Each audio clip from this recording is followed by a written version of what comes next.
Hello all, I am the Holland Phantom, and for today's video we're going to be having a live battle from the 2017 format, as requested by YouTube users The Nascimento and Charmaster04. On one side, we've got the Golisopod Garbodor deck, as used by Naoto Suzuki, the runner-up in the Masters Division of the 2017 World Championships, going up against the Gardevoir Sylveon deck, as used by Shun a top 32 competitor, so we'll see which of these two decks can take the victory today. But before we begin, please remember to like, comment, and subscribe to this channel and to my Twitter account at Holland_Phantom so you don't miss out on any new Pokemon TCG content. And now with that out of the way, let's get into the battle! And here we go, the battle has started, with both players flipping over their starting Pokemon. On the Golisopod side, we've got Trubbish as the active Pokemon, and on the Sylveon side, we've got Ralts as the active Pokemon. The Golisopod side has gone first, attaching a Floatstone to the active Trubbish to give it a free retreat cost, and then Pallet GX comes down to the bench to activate its ability Wonder Tag, searching the deck for any supporter card. And the one chosen is going to be Bridget, which is immediately activated to search up to 3 basic Pokemon to add to the bench. It looks like the player chose the Trubbish at first, but then decided to change their mind, and swapped it out with the Tapu Koko, followed by 2 Wimpod. So they've nearly got a full bench on the first turn of the game. Okay, up to a pretty good start so far. Do they have any energy cards to attach? Yes, there's the first energy attachment, a Grass Energy coming down to one of the Wimpod, and then Trubbish retreats to promote Tapu Koko. And now it's going to be a turn passes over to the Sylveon side's first turn. And Eevee comes down to the bench, which then gets a Fairy Energy to activate its ability Energy Evolution to evolve directly into a Sylveon. It's going to be one of the main attackers of this deck. Alright, there we see the Sylveon coming down. But does the player have a way to get his Ralts out of the active spot so Sylveon can attack this turn? And now the support is going to be N, so both players shuffle away their entire hands to draw 1 card for each of the remaining prizes. So it's going to be 6 cards apiece, as no prize cards have been drawn so far. Let's see if the Sylveon player gets any more Pokemon to put onto their bench, or any item cards to use. There we see another Eevee coming down. And that's going to be a turn passes, no attack coming through. Over to the Golisopod's turn. There we see the first Golisopod of the game, which immediately gets promoted to the active spot, as Tapu Koko does have a free retreat cost. And then Golisopod gets a Choice Band to be able to hit EX and GX Pokemon for 30 extra damage, and there's the first attack, First Impression. And because Golisopod moved from the bench to the active spot during this turn, First Impression hits for 120 damage to take the first KO of the game. And now over to the other side, Sylveon comes into the active spot and the player activates Ultra Ball, discarding 2 cards from her hand for any Pokemon from the deck. And the one chosen is going to be Tapu Lele, same as the other side, to search the deck for Bridget. Also same as the other side, to search for 3 Pokemon. There we see an Eevee, a Ralts, and what's the last one going to be? Another Ralts. So the Sylveon side now has a full bench. But do they have the double colorless energy to deal some damage? No, they don't, but they can attack with Magical Ribbon to search the deck for up to 3 cards to add to their hand. So pretty good attack, does not deal any damage, but they can search out any key pieces that they might be needing. There's the 3 cards being chosen. They don't have to reveal them to their opponent. Now turn passes back over to the Golisopod side. And now Golisopod cannot deal 120 damage with its First Impression. It does have to go to the bench and then back into the active spot. But it gets a double colorless energy, no more cards are played, and it hits with Armor Press for 130 damage, and now it is shielded from 20 damage on the opponent's next turn. Again, the Sylveon side, there we see a rare candy to evolve one of the Ralts into a Gardevoir. It's going to be one of the... one of the other main attackers, along with the Energy Accelerator, thanks to its ability Secret Spring. One of the Eevee evolves into Flareon, and the other Eevee gets a Fairy Energy to activate its Energy Evolution once again, so there we see the second Sylveon coming down. Okay, so 2 Sylveon in play so far, but does the player have the double colorless energy to start attacking? Looks like they do, but they're debating... Yes, it's going to be coming down to the active one. And also, thanks to the ability of the Flareon, the Sylveon is now also a Fire type, which means that it can hit the Golisopod for weakness. There we see another N coming down, once again shuffling away both players' hand. Now Golisopod only draws 5, and the Sylveon player gets to draw another 6. So Fairy Wind will be hitting for, I believe, 200 damage. Normally it would be doubled thanks to weakness, but thanks to the Armor Press from the previous turn, that is minus 20 from the 220, so 200 damage is just 10 HP short of the KO. And there's the attack declared. Fairy Wind. And now over to the Golisopod's next turn.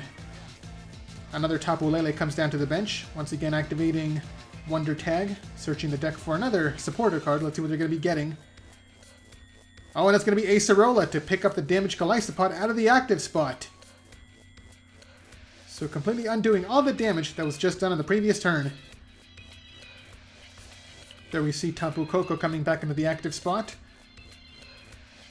as it does have that free retreat cost, letting the benched Wimpod evolve into Golisopod and then move back into the active spot to take the KO. Alright, there we see the combo coming through. Golisopod comes back up. And there we see the Wimpod that was just picked up come back down onto the bench. Along with the Choice Band coming down to the active Golisopod, and they're ready to attack. There it is, first impression to take the KO against Sylveon, and that is 2 more prizes taken. Golisopod is in the lead 3 prizes to 6. See the players debating whether to promote their Sylveon or another Pokemon. And yes, it is going to be the next Sylveon GX coming into the active spot. The player still needs a double colorless energy. There's another Tapu Lele coming down, activating Wonder Tag to get any supporter card. And it's going to be another end this time. Golisopod is going to be drawing this, 3 cards this turn, as they've taken 3 prizes so far. Sylveon still gets the full 6, as they've not taken any prizes so far. They need that double colorless energy to take the one-hit KO. Let's see if they got it. No, still nothing. There's another magical ribbon, once again searching for 3 cards, but still no damage coming through. Things are not looking good for the Sylveon side. Okay, back over to the Golisopod. We know that the player does have the double colorless energy. Actually, no, it's just shuffled away. I forgot. Okay, they have an end of their own to shuffle away all those cards that were just added to the hand by the Sylveon. And let's see if the player gets a double colorless energy to use Armor Press this turn. Okay, can they launch a big attack? No, they can't. It's going to be first impression, only hitting for 60 damage. 30 base damage and 30 more because of the Choice Band. Okay, there we see a Choice Band coming down to the active Sylveon, along with another one coming down to one of the Gardevoir on the bench. And there's Professor Sycamore discarding the rest of the player's hand to draw 7 brand new cards. They're still trying to dig for that double colorless energy. And let's see if they got it of these new 7 cards. Okay, there we see a Secret Spring. Oh, but the energy comes down to the benched Gardevoir. Yeah, there's attack. Another magical ribbon. Still no double colorless energy. Once again, searching the deck for another 3 cards to add to their hand. And if the Golisopod player does not have a double colorless energy of their own, they still shouldn't be able to take the KO against the Sylveon. Let's see what happens. Okay, the bench Wimpod evolves into another Golisopod. And no more energy comes down. Another 60 damage coming through from the first impression. But Sylveon is still in this game. Then we see Acerola, this time from the Sylveon side, to pick up the damaged active Pokemon. And now I believe it's going to be the Gardevoir coming up. Yes, going to be Gardevoir going up against the Golisopod. And now Eevee comes back down onto the bench. And then we see a Rescue Stretcher searching the discard pile for up to 3 Pokemon. To shuffle back into the deck, it's going to be a Sylveon, an Eevee, and what else? Another Sylveon. So 2 Sylveon and Eevee being shuffled back into the deck. And then we see the Energy Evolution activating on the benched Eevee to evolve into one of the Sylveon that was just shuffled back in. Alright, there we go.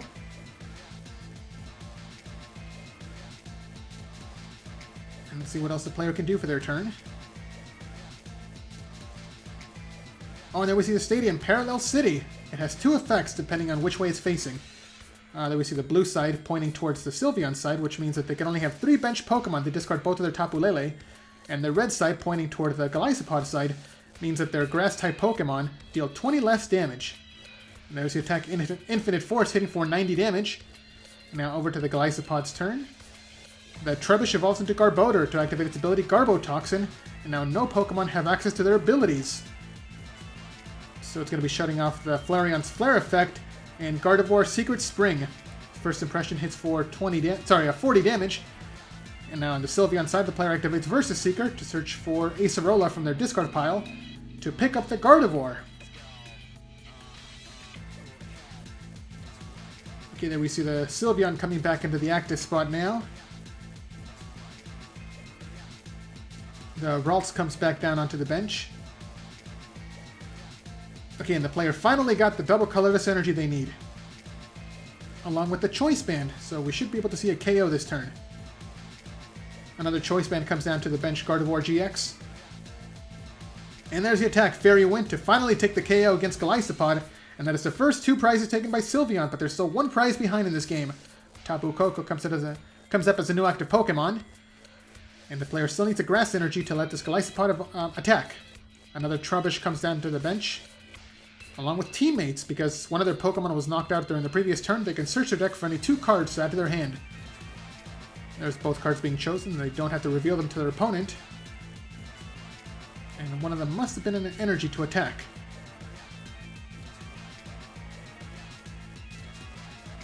Yeah, looks like it's going to be it. Golisopod comes into the active spot now. It gets the Grass Energy. And let me see a Float Stone coming down to the Tapu Lele GX to give it a free retreat cost.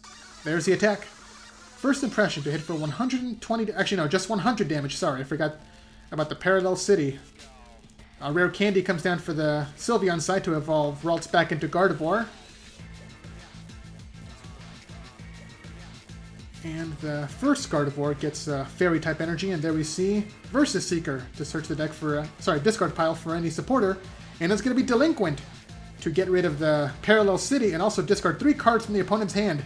Oh, they only had 2 cards, the Trubbish and a Professor Sycamore, which means the Golisopod player no longer has a hand. They also got rid of the Professor Sycamore, so they can't draw anything else. An Ultra Ball is played to search the deck for an Eevee to put onto the bench. And now the tables have turned. The Sylveon side has got the advantage. There's the attack. Fairy Wind, hitting for 140 damage. And now turn passes back over to the Golisopod side. They'll only have 1 card in hand. Oh, but it's not played. Must have not been a useful card. There's the attack, First Impression, to hit for only 30 damage. Okay, on the Sylveon side, the bench Eevee evolves into another Sylveon. Gardevoir gets a second Fairy Energy, and there's the attack, Fairy Wind, to take the KO against Golisopod. And now 2 prizes remaining for the Sylveon side. They've taken the lead. Tapu Koko comes back into the active spot now, acting as the pivot, and now it retreats to promote Tapu Lele. And that's going to be it. Still nothing for the Golisopod side. They're going to be hoping to stall out. A third energy comes down to the benched Gardevoir. And then we see a Versus Seeker. Once again, searching the discard pile for a supporter. It's going to be Acerola to pick up the active Sylveon and promote Gardevoir.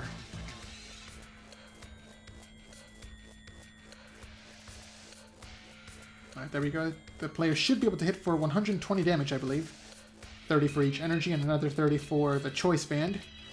So not quite enough for the one-hit KO, but pretty close. The Eevee comes back down to the bench, and a Choice Band comes down to the Sylveon. Just getting it ready to attack on a future turn. There's the attack, Infinite Force, hitting for 120 damage. This Tapu Lele is within KO range on the following turn. And if it does get knocked out, the player will lose, as it's going to be giving up 2 prizes. Oh, there we see N finally coming down. Both players shuffle away their hands. The Golisopod player is going to be drawing 3 cards, and the Sylveon player only draws 2. And let's see what they get. Okay, another Wimpod comes down to the bench. And now Tapu Lele retreats to promote Tapu Koko. Still no attackers for the turn.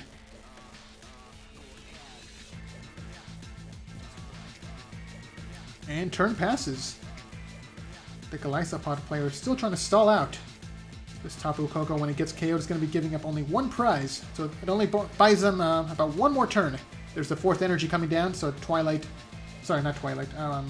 Infinite Force hits for 120 damage to take the one-hit KO. And now Sylveon is down to just one prize remaining. As long as they can take one more KO, they can win this game. Garbodor comes into the active spot now, as it does have their free retreat. And does the player have an attacker? Okay, they can get one with the heavy ball. They can search the deck for any Pokemon with a retreat cost of 3 or more.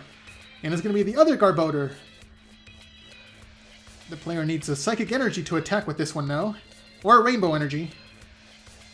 And then we see a Versus Seeker to get back any supporter card. And it's going to be... Okay, Professor Sycamore. Finally, they can use it to discard their hand and draw 7 brand new cards. Let's see if they get their energy. This Garbodor can hit for 20 damage times the number of item cards in their opponent's discard pile, so depending on how many item cards they have, it can be a really powerful attack. There we see an Ultra Ball discarding another Garbodor and another Ultra Ball from the hand for any Pokemon from the deck. And then we see Golisopod coming down, so they have access to 2 attackers this turn, as long as they have the energy cards for them. And it looks like the player's going to be looking at their opponent's discard pile to... Okay, they're going to be counting the item cards, so they must have the Rainbow Energy for this Garbodor to attack. Okay, I wasn't keeping track. I don't know how many items that is so far.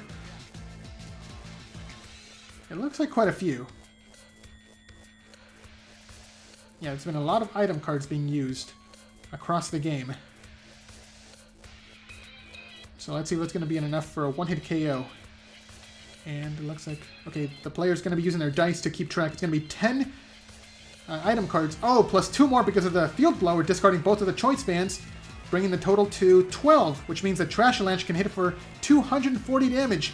Enough to take the one-hit KO against this Gardevoir. And yeah, there's the Rainbow Energy. It counts as Psychic Energy for the Trashalanche. Garbodor does take 10 damage for it, but it's worth the risk because it can take the one-hit KO and take 2 prizes.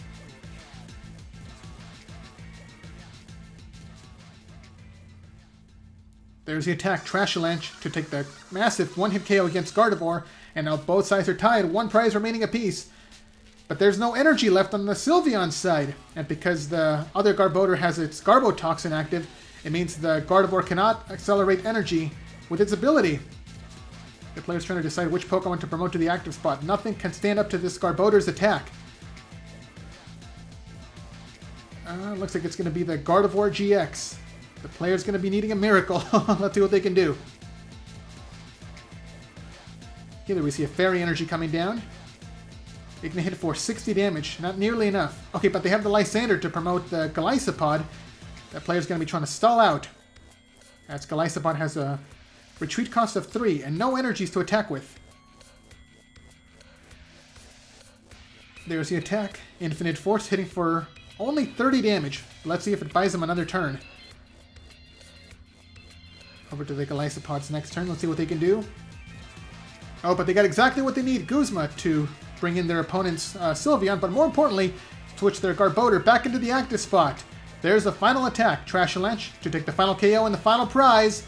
And there's the handshake. Golisopod is your winner. So what did you guys think of that battle? Let me know down in the comments below.